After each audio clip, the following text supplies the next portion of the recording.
folks, Rick here. I'm back with another video. I'm here to do my second edition of the podcast, and we're here to review what's going on this week in tech, in mobile tech in particular.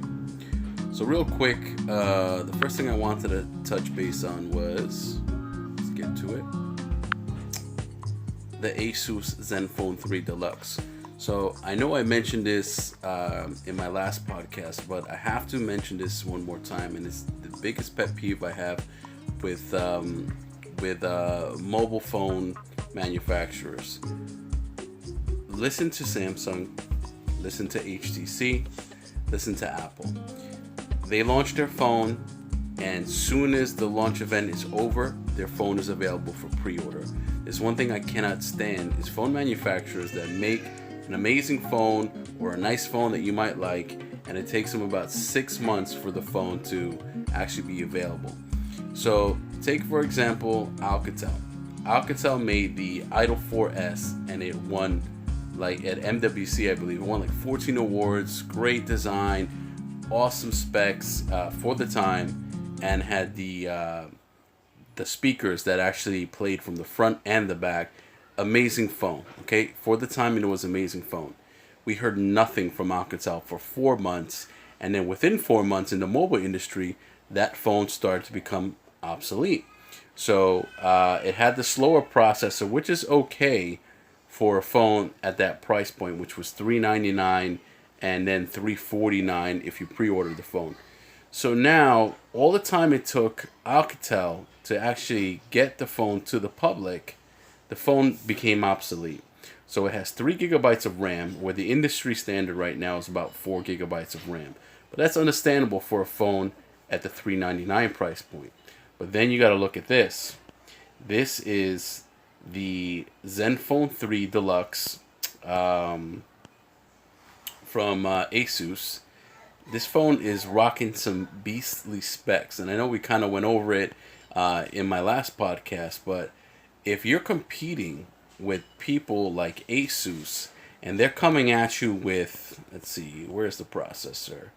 They are coming at you with a 821 processor, which is the newest processor out available from Snapdragon, which is about 10% more efficient than the 820, and Alcatel is rocking like a 615. You have that. You have, here we go. You have a 23 megapixel camera, Sony IMX 318 camera sensor. You have f2.0 aperture. Yeah, what else you have? Sapphire glass, laser autofocus. You have 6 gigabytes of RAM. That's insanity. You have hi-fi audio, Sonic Master 3.0. What else? So you have killer specs. These are flagship specs. These are better than flagship specs. And it's going to be launched for $499 from what we've been hearing. So I don't understand how someone would go to the Alcatel. Yes, Alcatel threw in a few goodies. You know, they threw in the VR, they threw in the JBL headphones, they threw in a case and stuff like that. But still, for $399, for $100 more, you could get the Zenfone 3 Deluxe with the 2K display. It records video in 4K as well. It's just a beast of a phone. It really is a beast of a phone. And it's all metal design, no antenna lines on it whatsoever. It's got a fingerprint scanner. It's got everything that you want in a phone. You know, it's got the, let's see, there you go, the Snapdragon 821 processor, 6 gigabytes of RAM, quick charge 3.0, USB Type-C. So why would anyone go for the Alcatel? And this is something that the Zenfone is doing right now that it's really bothering me, that they unveiled their phone a few months ago, and you hear nothing. You hear nothing about a unveil date. For a launch date. You just hear at the end of Q2. You know what I mean? The end of Q2, it could be July. Now people are saying August, but it's crazy. So that leads me to the next device I want to talk about, which is the second runner-up in the mid-range flagship. This is like a new category. It's not just mid-range, it's mid-range flagship. So the prices are the price of a mid-range phone, but it's rocking flagship specs. So here we go. This is the ZTE Axon 7. Now this phone is a beast. This is number 2 on my list because the specs are close, but they're just not there compared to the Asus Zenfone 3 Deluxe. They're very close, you know what I mean? And for the price, it just might be the best bang for your buck. At this point, this is the best mid-range flagship phone on the market today. Because the Zenfone, we don't know when that's launching. But today, you could pre-order this phone. The gold variant, I believe, has been shipped out already. A lot of people are doing reviews on it. They have this quartz, no, what is this? This is called, quartz gray. So you have this quartz gray version, which I like better than the gold version. And then I saw a silver version. For some reason, I'm boggled why they're not offering the silver version yet. But maybe when the phone's officially launched, they might have that available. For right now, it's just these 2 variants that you could go ahead and pre-order.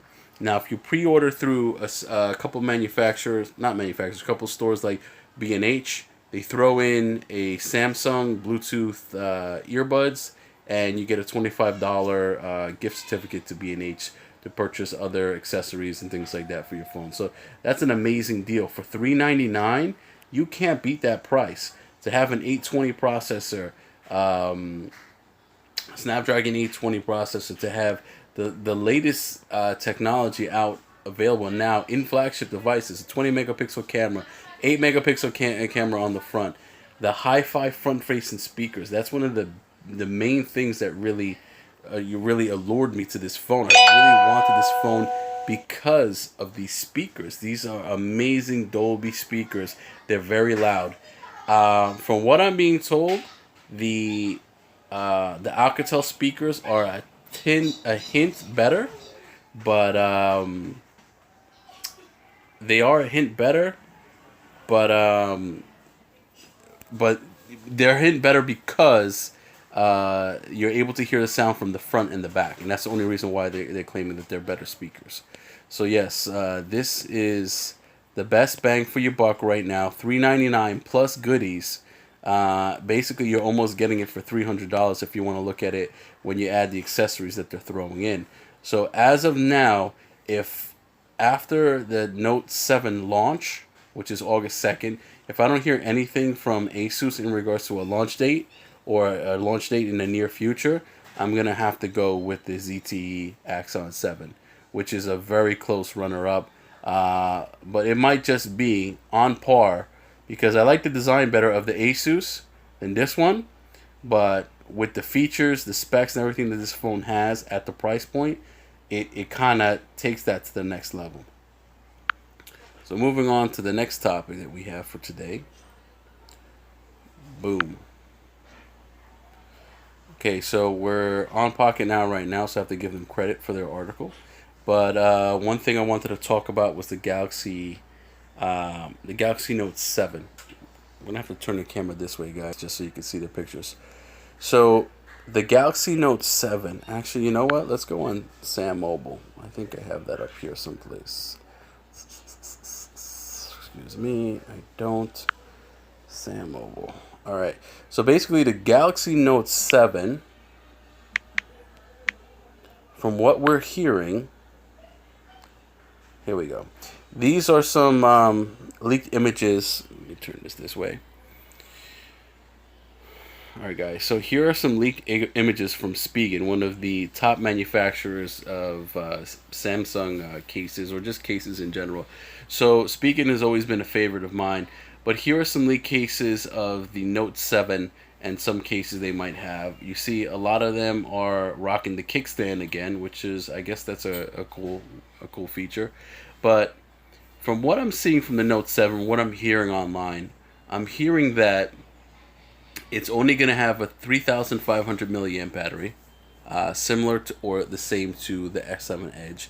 It's going to have the same cameras, which is a 5 megapixel front-facing camera and a 12 megapixel rear-facing camera. And I'm hearing the price point for the Note the Note 7 is going to be somewhere in the $800 to $900 range. So real quick, if you have an S7 Edge, and I think that Samsung did this with the Note 5 and it really bothered me. They do nothing in the sense of design. So we basically have the same design for the past two iterations, even though the Galaxy S7 series was a hit out the park. The reason why the Galaxy S7, the S7 lineup was slam dunk, because it gave you everything that the S6 was missing. So in a way, it was kind of like an S6S, you know, if you want to call it that. It gave you micro SD expandability. It gave you the waterproofing. It gave you better battery life. So those are all the things that the S6 lineup was missing. But there's one thing that bothered me about the Note 5, and I think Samsung is doing the same exact thing with the Note 7. They did nothing in regards of design. Design is identical to last year's variant, with the exception of the curved edges, which will basically make the phone look like an S7 Edge anyway. So if you're rocking the same cameras, same battery as an S7 Edge, and you might just have 2 more gigabytes of RAM, I don't think that's going to be enough to win people over. In my opinion, I think really that this phone might be a flop. If they don't come at us hard with more features and more different hardware and better design, then I think this phone might just be a flop, because I don't see too many people going from an S7 Edge to a Note 7 if there's only a few S Pen features and an iris scanner. I just don't think that's enough to win people over. Don't get me wrong. Samsung and Apple, if you put their logo on a rock, people will buy it. Whether it's the same, looks the same as before or whatever, people are just going to buy it because those companies are just juggernauts with advertisement, and people know them, so they tend to just purchase their products. They will sell. But if it's like I think it's going to be, with the same specs virtually as the S7 Edge, then I don't think they're going to sell nearly as many numbers as they want to. And they're going to learn their lesson yet again, just like they did with the Galaxy S5, which was a major flop for them. So yeah, that should be launching on the 2nd of August. So I will definitely, unless it's like complete trash, I am going to pick up that device and do a review on it. So real quick about the Axon 7 again. So companies like ZTE, to have a phone with flagship specs, the latest processor, 20 megapixel camera, front firing separate audio chip speakers, like a quick charge 3.0 technology, AMOLED display, record video in 4K. It's going to force the industry to do one or two things, okay? One is either reduce their price, or two, it's to innovate, okay? So now, if ZTE is selling a phone with the same exact specs, the same exact feature as HTC, who has a $700 phone, why would anyone buy the HTC phone? Obviously, they're going to buy the ZTE phone. So it's going to force manufacturers to either innovate or reduce their price. So hopefully we'll see a lot of new innovation with these flagship mid-range devices out there. And I'm praying some of the big boys heed the warning. These companies that are coming out with flagship spec phones, awesome design, and cheap price points, they're going for the jugular. You know what I mean? Samsung, you can't be on top. Apple's already seeing their problems. They're having a lot of problems in regards to that. Okay. So I am a T-Mobile user. So real quick, let's just see what's going on in the T-Mobile front. There's something I wanted to go over. Let's see, where is it? Boom, here it is. Unlock BlackBerry DTEC 50 supporting T-Mobile VoLTE and Wi-Fi calling. So right now, BlackBerry is going to be offering a unlocked device, 5.2-inch display at $299. So basically, BlackBerry had a lot of issues with the Priv. The Priv was supposed to take them out of the dungeon and bring them back to profitability, but it just didn't. You know, BlackBerry held on to that old school QWERTY keyboard for way too long, and that really hurt them, and it hurt their profit. It just hurt them overall. So, you know, Old school is gone. The people, when BlackBerry was like the juggernaut, people, the old school people, they used it for business. They used it in government. Everyone used the BlackBerry. They loved the old school keyboard. Those people are few and far between now. The new generation is here, and everyone uses iPhones, Samsungs, Androids, and they all use the digital keyboard. No one needs a QWERTY keyboard. And then also on top of that, with a QWERTY keyboard, if you want to make a change or you don't like something about the feature of the keyboard, you're screwed. That's all you have. So I think this is a step in the right direction for BlackBerry, and I think this is really going to take them to the next level. This BlackBerry's parent company is the same parent company that owns Alcatel, and I think that this phone is like identical to the Alcatel Idol 4, not the 4S, but the Alcatel Idol 4. So if you like that phone and you're willing to spend $299, you could pick up this BlackBerry phone, and you have all the encryption technology that BlackBerry is known for. So yeah, that's a really big thing with them. Alright guys, that was my video. Let me know if you have any questions. You can leave it in the comment section below. Any comments, what phone you think is going to be best. Like I said, I'm looking forward to the Note 7 launch, even though I'm pretty pessimistic about their design and what features it might have. But I will be picking up a Note 7 just for review purposes, and I really want to get that Zenfone 3 Deluxe. So I'm hoping they announce something in the near future in regards to a release date. So guys, yet again, if you have any questions, leave it in the comment section below. Please give this video a thumbs up if you liked it. And I'll see you guys next week for the next podcast.